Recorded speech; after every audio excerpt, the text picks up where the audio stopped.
Hello everyone, welcome to my channel brilliant minds. तो आज की इस वीडियो में हम क्लास 10 फाइनेंशियल मार्केट मैनेजमेंट का चैप्टर 1 और चैप्टर 2 के नोट्स के बारे में डिस्कस करेंगे।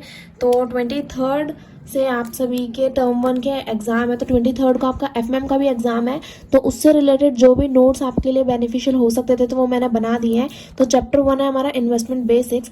तो इसमें जो हमारा चैप्टर है उसमें जो डिटेल्स हैं और जो उसके इंपॉर्टेंट पॉइंट्स हैं वो मैंने इस नोट्स में बना रखे हैं। जैसे इन्वेस्टमेंट क्या होती है उसे मैंने इसमें डिस्क्राइब कर रखा है। यहाँ पे आपको इजीली समझ में आ जाए उसे हिंदी में भी मैंने क्या कर रखा है, डिफाइन कर रखा है। और हमें इन्वेस्टमेंट की ज़रूरत क्यों है, उसके जो पॉइंट्स हैं, जो उसके 3 मेन पॉइंट हैं, और फिर एक और जो उसका एडिशनल पॉइंट है कि इन्फ्लेशन को भी मीट करने के लिए, यानी कि इन्फ्लेशन कॉस्ट को भी हम बियर कर सकें। तो उससे रिलेटेड मैंने यहाँ पे जितना भी हमारा चैप्टर है तो वो सारे के उस चैप्टर में से ही जितने भी हमारे इंपॉर्टेंट पॉइंट है वो मैंने नोट्स में डिस्कस करे हैं, नोट्स में लिख रखे हैं। तो अगर आपको नोट्स चाहिए तो आप पीडीएफ मेरे डिस्क्रिप्शन लिंक में से आप चेक कर सकते हैं और पीडीएफ को डाउनलोड भी कर सकते हैं।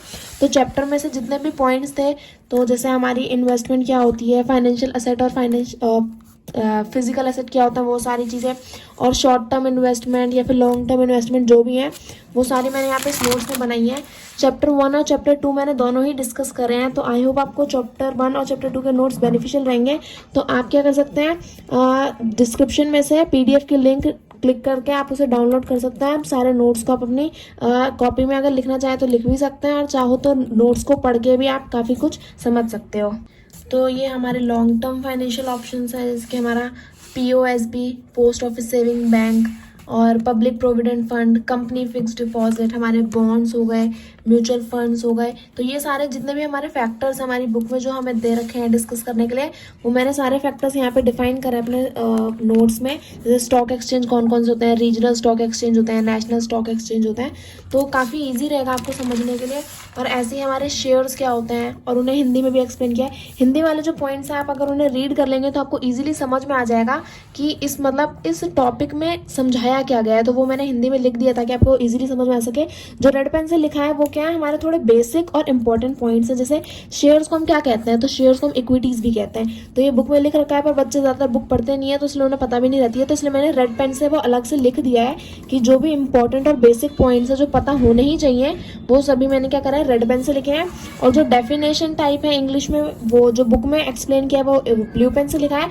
और ताकि आपको ईजिली समझ में आ जाए वो मैंने हिंदी में भी यहाँ पे इस नोट्स में कवर कर दिए हैं। जैसे हमारे डेरिवेटिव्स क्या होते हैं, डेरिवेटिव्स में बहुत परेशानी रहती है। तो डेरिवेटिव्स क्या होता है, दो लोगों के बीच में एक कॉन्ट्रैक्ट रहता है किसी भी एक सिक्योरिटी को लेकर कि वो फ्यूचर में क्या करेंगे, उस सिक्योरिटी को ट्रेड करेंगे, यानी कि इस फ्यूचर में दो लोग उस सिक्योरिटी को लेकर क्या करेंगे, बाइंग और सेलिंग करेंगे। तो ये हमारा डेरिवेटिव्स होता है। इंडेक्स हो गया हमारा, डिपॉजिटरी और डिमेटेरियलाइजेशन, सब कुछ के जो भी हमारे चैप्टर में है पूरा मैंने नोट्स में कवर किया है। और जो आपका पीडीएफ है उस पीडीएफ में नोट्स के अलावा जो एमसीक्यूज हैं वो भी क्या करें, मैंने उसमें शो करे हैं पीडीएफ में, कि अगर कोई एमसीक्यू वीडियो नहीं देख पाता, किसी के पास इतना टाइम नहीं है, तो वो क्या कर सकता है, नोट्स में से एमसीक्यूज को भी लर्न कर सकता है। तो ये चैप्टर 1 है। चैप्टर 2 के भी नोट्स मैं आपको एक बार दिखा देती हूँ। तो ये हमारा चैप्टर 2 है सिक्योरिटीज़। तो यहाँ पे सिक्योरिटीज़ को डिफाइन किया है, डेफिनेशन लिखी हुई है यहाँ पे सिक्योरिटीज़ की इंग्लिश में। वैसे तो एमसीक्यू आएंगे बट फिर भी आपको पता होना चाहिए कि सिक्योरिटीज़ क्या क्या होती हैं, उसे हिंदी में भी डिफाइन कर रखा है। और सिक्योरिटीज़ के फंक्शन क्या क्या है, यानी कि सिक्योरिटी मार्केट के क्या फंक्शन है, और सारे पॉइंट्स मैंने डिफाइन कर रखे हैं। जो इंपॉर्टेंट पॉइंट्स हैं वो हैशटैग्स करके मैंने आपको डिफाइन करे हैं। और जितना भी सिक्योरिटी से रिलेटेड, लाइक इन्वेस्टर कौन होता है, और सिक्योरिटीज़ कौन कौन सी हमारी सिक्योरिटीज़ होती हैं, रेगुलेटर्स क्या होता है, उनका काम क्या होता है, तो यहाँ पे मैंने सब डिफाइन कर रखा है। यहाँ पे हिंदी में भी लिख रखे हैं और ये इंपॉर्टेंट पॉइंट है। तो इन्हें आप अगर नोट्स को एक बार ध्यान से पढ़ लेंगे तो आपका पूरा चैप्टर आपका ईजिली कवर हो जाएगा। तो चैप्टर 2 तो काफ़ी छोटा सा ही था, तो इसलिए वो 2 ही पेज में कवर हो गया। और इसके एमसीक्यूज भी मैंने डिस्क्रिप्शन में पीडीएफ लिंक में आपको प्रोवाइड करे हैं। तो आई होप आपको नोट्स काफ़ी ज़्यादा बेनिफिशियल रहेंगे। तो आज की वीडियो में बस इतना ही। वीडियो अच्छी लगी तो प्लीज़ वीडियो को लाइक करें and subscribe my channel for more videos. Thank you for watching.